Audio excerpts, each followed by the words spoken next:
Bonjour tout le monde, j'espère que tout le monde va bien, j'espère que mon peuple se porte bien. Bonjour mon peuple, bonjour, buongiorno, j'espère que tout le monde va bien. Aujourd'hui, on va partir sur une recette sublime, une recette sucrée, une recette signée.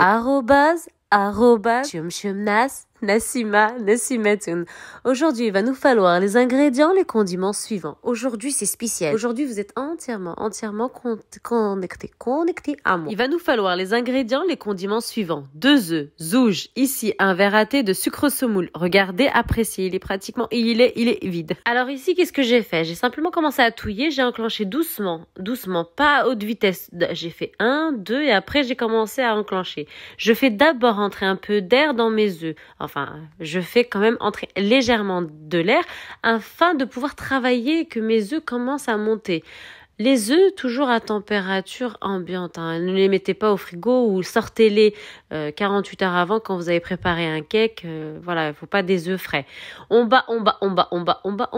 5 à 8 minutes de battement. Et ensuite, bien sûr, j'ai incorporé la petite coupelle. Il y avait du sel, une pincée de sel. Alors, on a dit 2 œufs, un verre de sucre semoule et une pincée de sel. Vous me suivez, hein? On est connecté. Comme ça, il n'y a pas de quiproquo.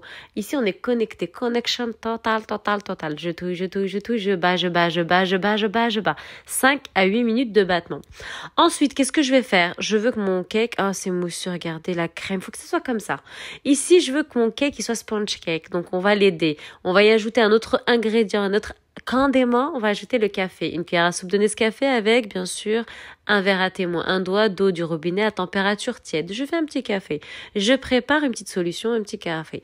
Je vais venir l'incorporer à l'intérieur du saladier. Je vais aider mon sponge cake, ma crème là que j'ai commencé à préparer. C'est crème, c'est blanc, c'est crémeux. Je vais l'aider pour que mon cake il soit sponge cake.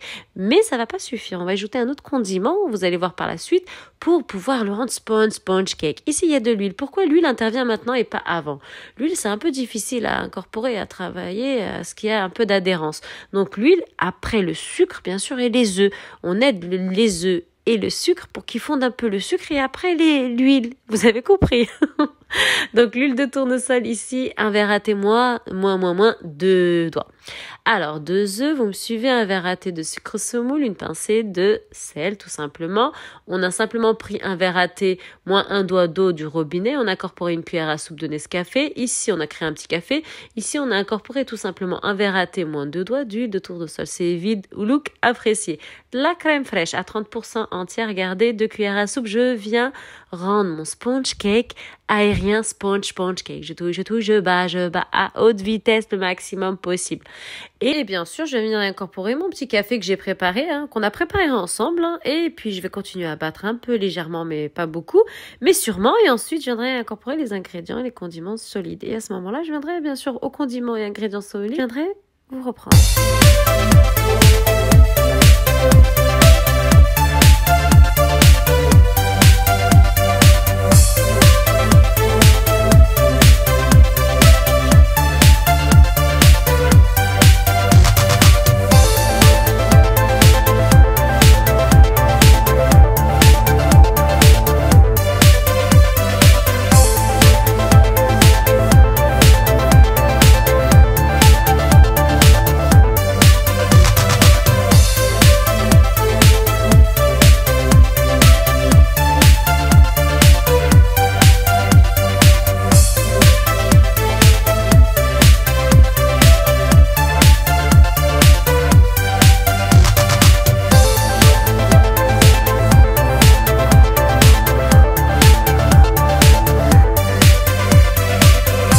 Mon cake et ma préparation du moins est pratiquement terminée. Regardez, ma main, je viens simplement la poser au-dessus pour vous montrer qu'il n'y a pas d'éclaboussure. Pourquoi?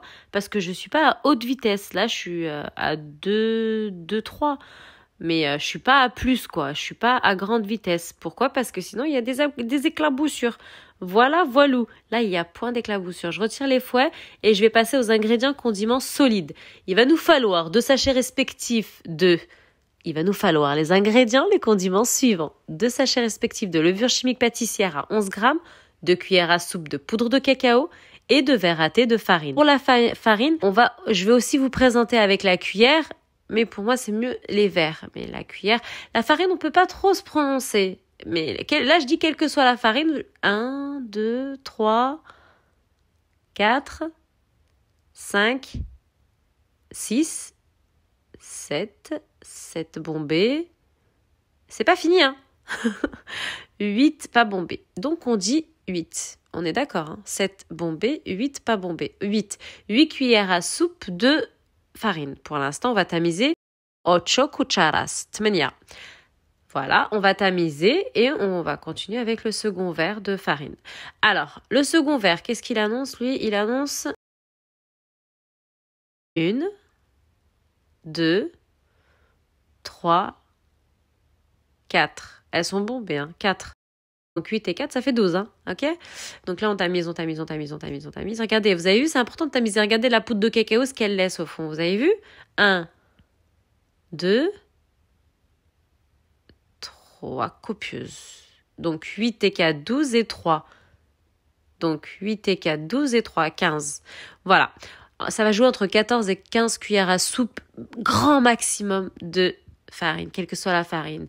Un moule préalablement bien beurré, j'ai pas mis de farine personnellement, et on enfourne à 180 degrés pendant entre 30 et 35 minutes. Voilà, on décore, hein, notre guise qui est chocolat, malteser, cerise bulgaro, comme vous voulez, hein. On effrite les maltesers, on met sur le teco, aïe. Mon peuple, ma communauté, une recette sublime, une recette signée. Arrobase, shumnas, nassima, nassimetu. Allez, on se lève debout. La semaine, elle commence, et je suis là. Elle va être croustillante, elle va être al dente. Sabah al khair. Wake up. Salam.